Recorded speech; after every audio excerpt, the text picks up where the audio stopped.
Life in Australia right now is pretty tough. It's very expensive, groceries are up, rental prices are insane, and even your morning coffee feels like a luxury.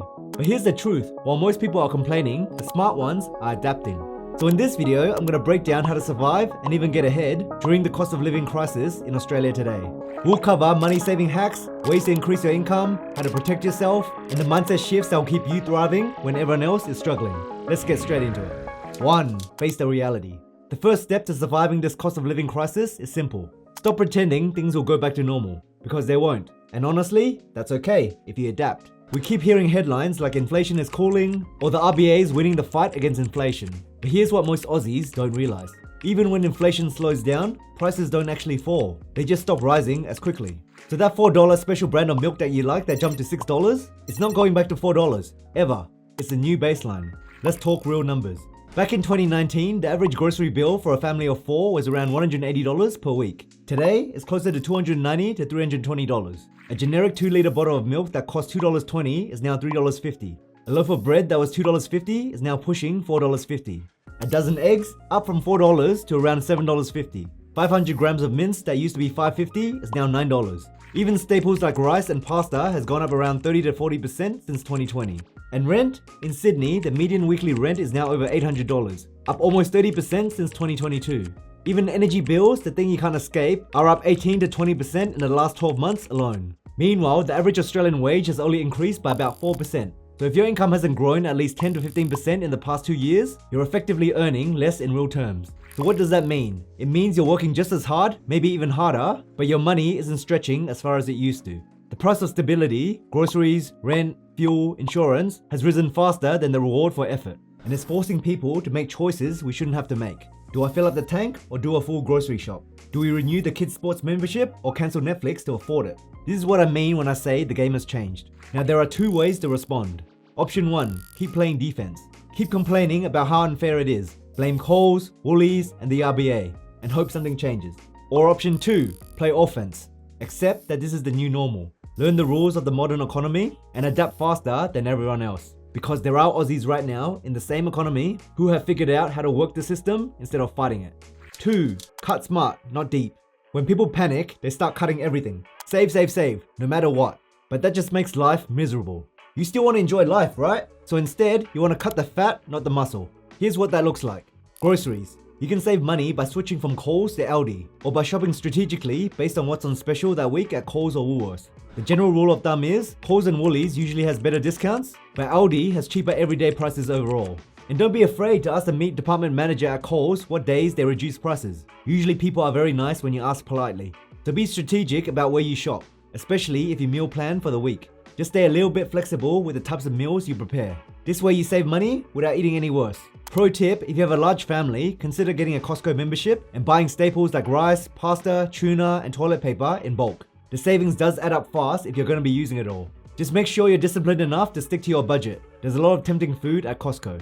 If you don't want to pay for a membership, go shopping with someone who has one, since they allow members to bring a guest. Or you can ask them to buy Costco gift cards for you. Next, we have subscriptions. I get it, we all need a bit of entertainment in our lives. And who doesn't love a good Netflix and chill session on a Friday night? However, do you really need Netflix, Stan, Disney+, Paramount, and binge all at once? No, you don't. Just pick one, plan out the shows you want to watch, then rotate to a different service each month. It's very easy to cancel and resubscribe to any of these apps. Energy and insurance bills. Like everything else, energy and insurance prices in Australia have exploded. But the biggest reason most people overpay isn't usage, it's loyalty. Most Aussies overpay hundreds of dollars every year simply by staying with the same provider. In Australia, loyalty never pays. In fact, it costs you. You can compare your electricity plan every 6 to 12 months using the Energy Made Easy website, which is a government website that's designed to be transparent and unbiased since they don't make any commissions from referral links. Simply by switching providers, you can save $300 to $600 a year. And just be smart about how you use electricity to keep costs down. For example, you can run big appliances during off-peak hours, do your washing during the day, especially if you have solar, and hang your clothes outside in the sun instead of using the dryer. Every little bit adds up. For insurance, never auto-renew, especially in this environment. You can shop around on comparison sites like Finder, call and ask for a retention discount, or bundle car and home policies to save up to 15%. Don't pay the lazy tax. One afternoon of switching can save you $1,000 or more a year. That's a free holiday or a month's rent back in your pocket.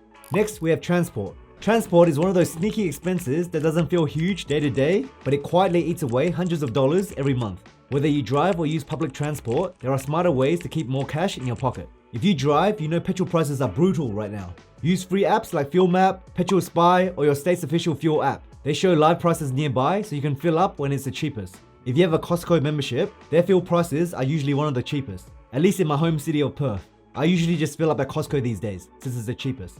Public transport is also a cheaper alternative to driving. Look, I get it. Australia doesn't have the best public transport system and no one likes using it. But if you're really struggling right now during the cost of living crisis, consider lowering your ego a bit and save the money. Make sure you use your state's public transport card because it's always cheaper than buying a ticket every time. For example, Sydney has the Opal card, Melbourne has the MyKey card, and Perth has the Smart Rider card. I'll list all the cards on screen for each state and what you can use them for.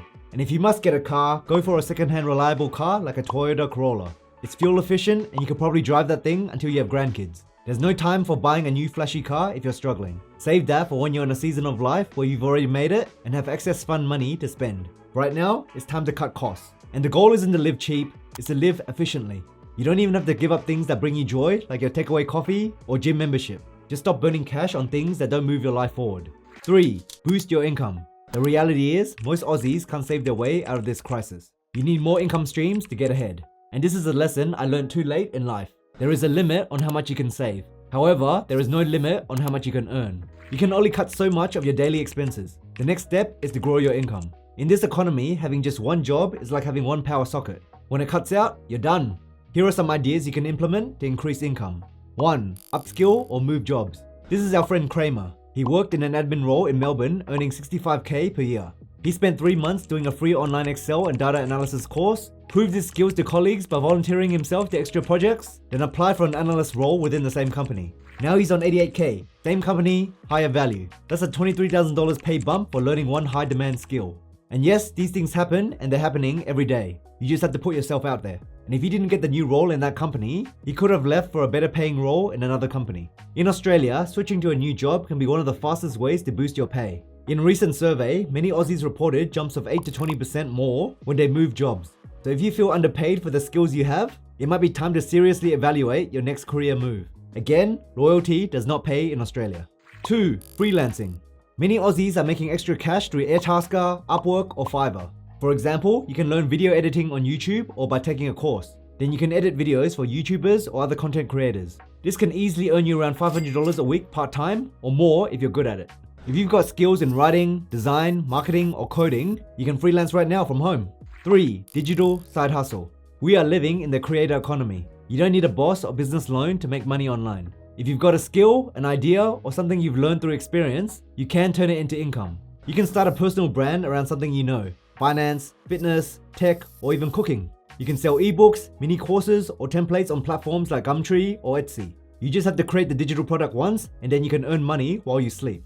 If you're comfortable being in front of a camera, you can post videos on YouTube, Instagram, and TikTok about a topic you're good at or interested in. People are building real side incomes by sharing tips, tutorials, or documenting their journey. 4. Asset income.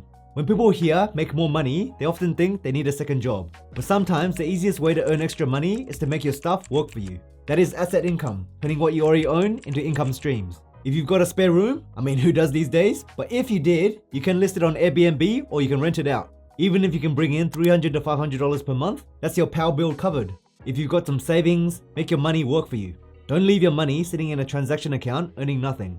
High interest savings accounts like ING, UBank, and Macquarie are paying 4 to 5% interest per year right now. That means if you've got $10,000 saved, that's roughly $400 to $500 a year in interest.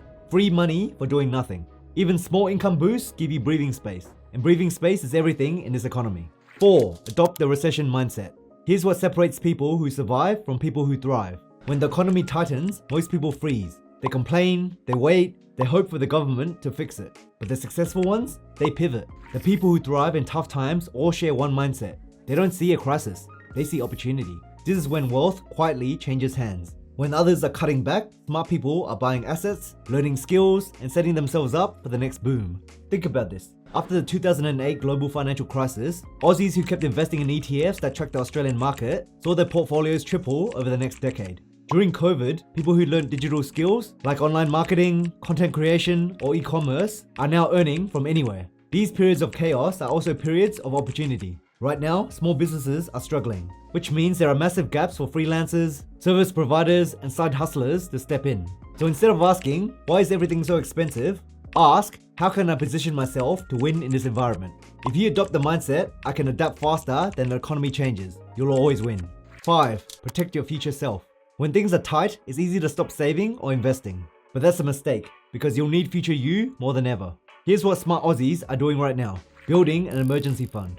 This is your insurance against bad luck. An emergency fund is a bunch of money you can park in a high interest savings account that should cover 3 to 6 months of living expenses for unexpected costs like a large medical bill, your car breaking down, or you lose your job. Life has a habit of throwing you random curveballs, and this is an important way to protect yourself. Invest automatically. Even during tough times, keep investing to set up your future. I know investing can be very emotional during times like this. That's why you should automate everything. Even a few $100s a month into an ETF that tracks the global stock market can compound into tens of thousands of dollars over time. Don't try to time the market, automate it, and forget it. You can use an investing app like Moomoo that allows you to set up a recurring automatic investment every fortnight or month. I'll link a video down below if you want to learn more. Review your super. The average Aussie pays $450 per year in unnecessary superannuation fees. These fees can eat significantly into your returns over decades, and it could cost you tens of thousands of dollars over the long term. So do your research and switch to a low-fee, high-performing super fund. Insurance. Do not skip insurance.